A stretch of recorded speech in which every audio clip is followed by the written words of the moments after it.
Imagine waking up one morning, looking out your window, and seeing smoke billowing into the sky.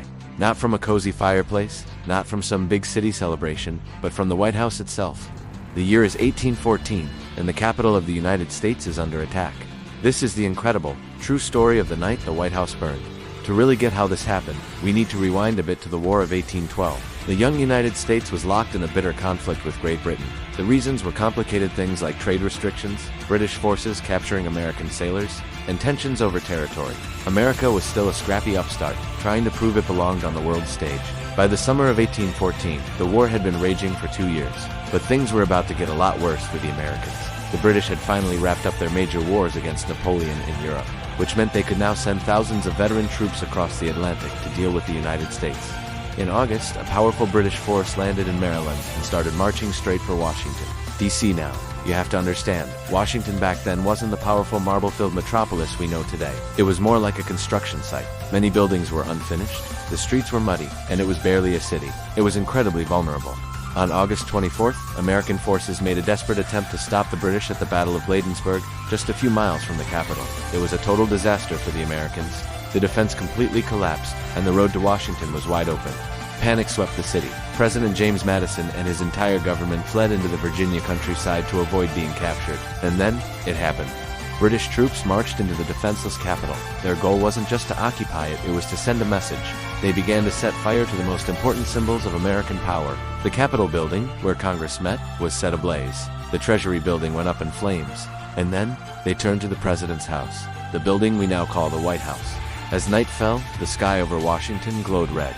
For Americans across the country, hearing the news was a profound shock, a deep humiliation.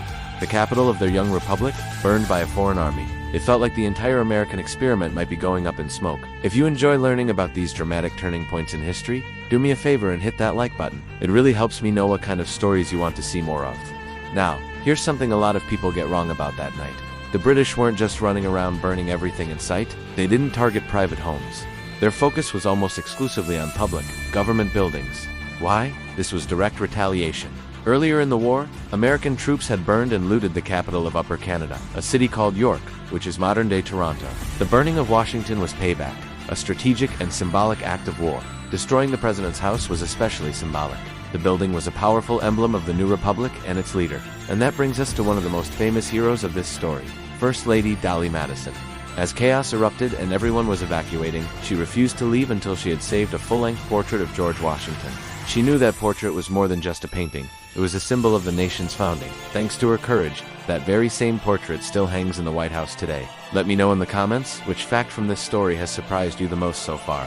Just when it seemed things couldn't get any worse for the city, the story takes another wild turn. The very next day, a massive storm, a true freak of nature, descended on Washington. Contemporary accounts describe it as a hurricane, or even a tornado. The torrential rain and violent winds did what the American defenders could untake. They helped extinguish many of the fires and made life so miserable for the British troops that it hastened their withdrawal. Within days, the British Army had marched out of the ruined capital. The White House was a blackened, gutted shell, but its sturdy stone walls were still standing. Reconstruction began almost immediately. President Madison was determined to rebuild on the exact same spot. Some people argued that Washington was too exposed and that the capital should be moved to a safer, more defensible city further inland. But Madison and his successor, James Monroe, insisted on staying.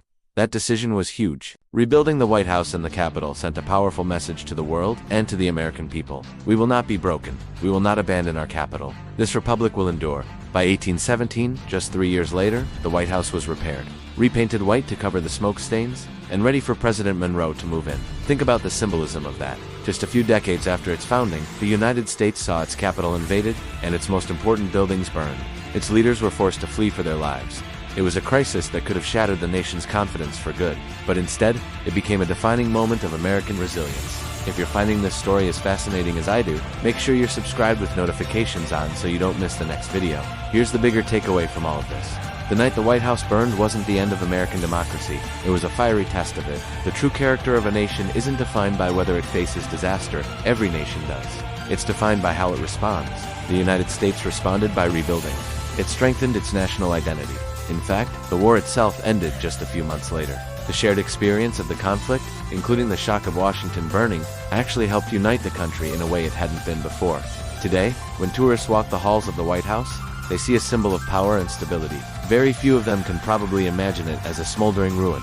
But knowing that history, knowing it was reduced to ashes and then rose again, makes it an even more powerful symbol. It's a reminder that our institutions, our freedoms, are not guaranteed.